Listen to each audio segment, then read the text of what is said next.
año 1962 se desencadenó el conflicto cuyos antecedentes históricos datan de las pretensiones norteamericanas de anexarse a la isla, que tuvo su origen un siglo antes, en la estrategia de América para los americanos del presidente Jefferson, donde Cuba era la fruta madura imprescindible y que más tarde se expresara en la doctrina Monroe y la llamada ley de gravitación política enunciada por John Quincy Adams, quien expresó que Cuba y Puerto Rico eran apéndices natural del continente americano.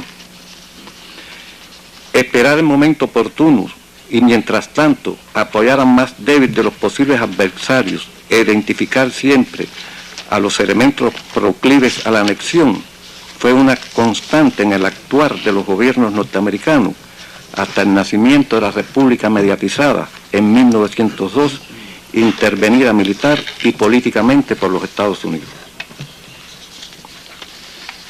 La voladura del acorazado Maine en febrero de 1898 y la presencia de los misiles soviéticos en Cuba, con sus diferencias esenciales, eran piezas que análogamente encajaban en la trama de la esencia de la doctrina geopolítica norteamericana y de la justificación de la agresión preventiva.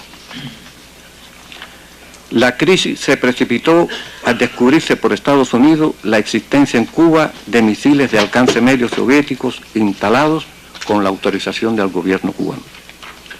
Sin embargo, al analizarse y estudiar el fenómeno ocurrido, muchos solo toman el último acto, la presencia de los misiles, y obvian, o peor, escamotean los antecedentes de la guerra no declarada por Estados Unidos contra Cuba, que ese año, según documentos oficiales norteamericanos desclasificados, preveía derrocar militarmente al gobierno revolucionario.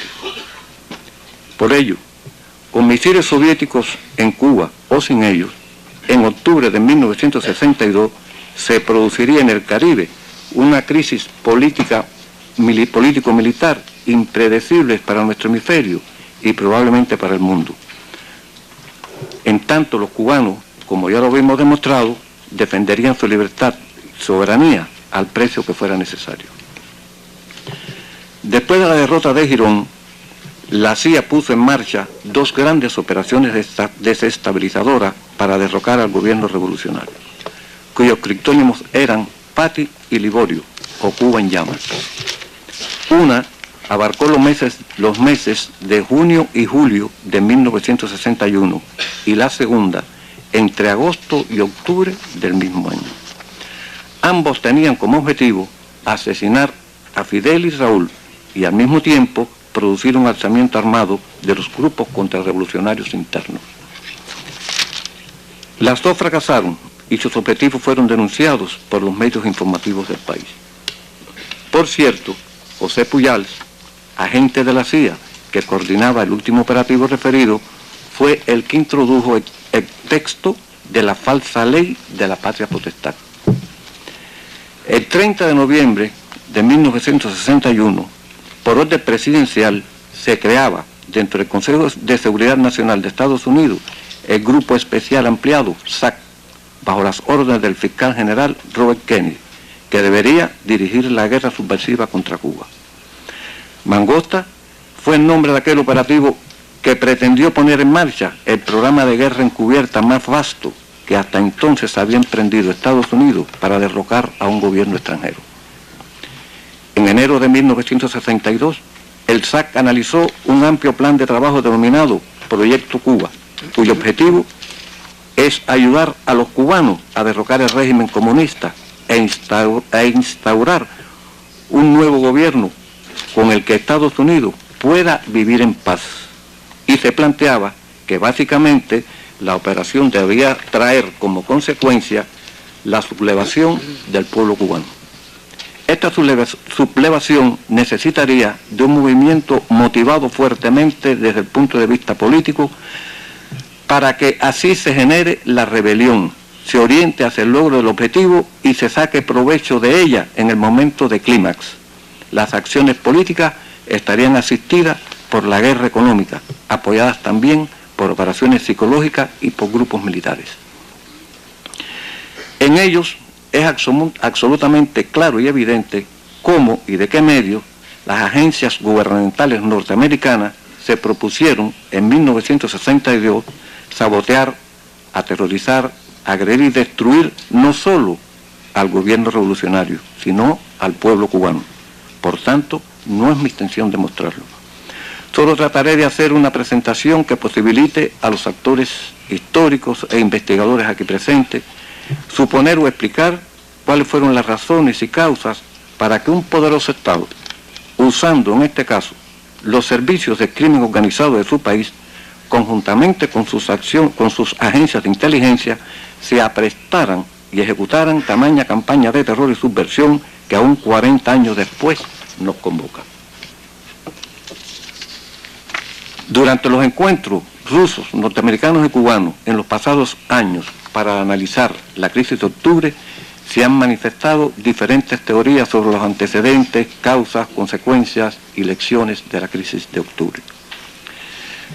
La argumentación principal de los rusos y norteamericanos ha estado relacionada con fenómenos tales como la guerra armamentista, las pretensiones soviéticas en el Caribe, la guerra ideológica, los designios de una potencia extracontinental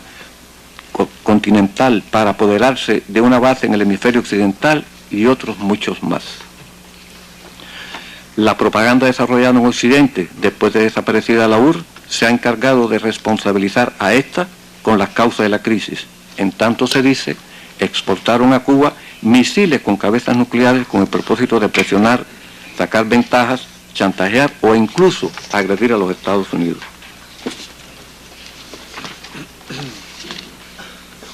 Que Estados Unidos, resulta oportuno puntualizar que el diferendo entre nuestros países no proviene de fantasías ni de un antiamericanismo a ultranza, sino como resultado de las ambiciones geopolíticas estadounidenses con respecto a Cuba desde el siglo XIX. El 29 de mayo de 1962, cuando la delegación soviética encabezada por Rashidov llegó a La Habana para proponer a las autoridades cubanas la instalación de misiles, lo hizo con el argumento de que estos la protegerían de una inminente agresión militar norteamericana. Tales preocupaciones soviéticas no eran infundadas, como algunos han querido demostrar. La guerra subversiva desatada desde comienzos de ese año era el mejor ejemplo. Maniobras militares de Estados Unidos en el Caribe, declaraciones de los principales personeros de la administración amenazando a Cuba para agredirla, el bloqueo económico y político impuesto eran suficientes razones para pensar en esa dirección. Además, ellos contaban, como la vida demostró posteriormente, con agentes de inteligencia dentro de las estructuras subversivas norteamericanas que suponemos le señalaron el peligro que se cernía sobre la isla. Por su parte, la dirección cubana, tal y como explicó Fidel durante el último encuentro tripartita de 1992, conocía suficientemente acerca de los propósitos de Estados Unidos para agredir a Cuba a finales de aquel año y se preparaba activamente en su defensa. Durante estas conversaciones con la delegación soviética, Fidel expuso claramente que para defender nuestra soberanía no necesitábamos aquel armamento, que solo sería aceptado por solidaridad con el campo socialista, en el entendido que aquella decisión mejoraba sustancialmente la correlación de fuerza entre ambos sistemas sociales. De tal manera, en la crisis del Caribe estuvieron dadas, además de las contradicciones de las dos potencias, las añejas pretensiones norteamericanas para colonizar a Cuba y su guerra oficial no declarada contra la Revolución Cubana desde enero de 1959. No tener en cuenta estos factores es probablemente una de las razones por las que todavía en muchas partes del mundo no exista una comprensión cabal de aquel suceso histórico. Mangosta fue para el pueblo cubano un baño de sangre, dolor y sacrificios hasta entonces no conocidos. Solo unos datos así lo demuestran. De enero a agosto de 1962 se realizaron en Cuba 5.870 sabotajes, actos terroristas, incendios de cañaverales, crímenes y otros actos subversivos. uno solo de los 11 equipos a los que se refieren los documentos desclasificados de la Operación Mangosta, que operaba en la provincia de Pinar del Río, al ser desarticulado por las fuerzas de la seguridad del Estado, se le ocuparon 207 armas automáticas, 25.000 proyectiles, 46 pistolas de diferentes calibres, 256 barras de explosivos plásticos C4 y 1.500 unidades que incluían petacas incendiarias, minas y lapiceros de tiempo. En este periodo las acciones de las bandas contrarrevolucionarias incrementaron su actividad criminal en todo el país. Concentraron sus hechos en el Escambray con más de 90 bandas y casi 700 bandidos de un total de 181 agrupaciones y 1.600 alzados. Es de destacar que entre sus acciones terroristas no se registra ninguna contra unidad militar, ya sean en cuarteles o en movimiento. En ese mismo periodo debe recordarse que comenzaron las maniobras militares norteamericanas, Quick Kick, patada rápida, en la que participaron 40.000 hombres, 300 aviones y 83 embarcaciones de guerra, y cuyo supuesto táctico era remover del poder a un gobierno hostil en el Caribe.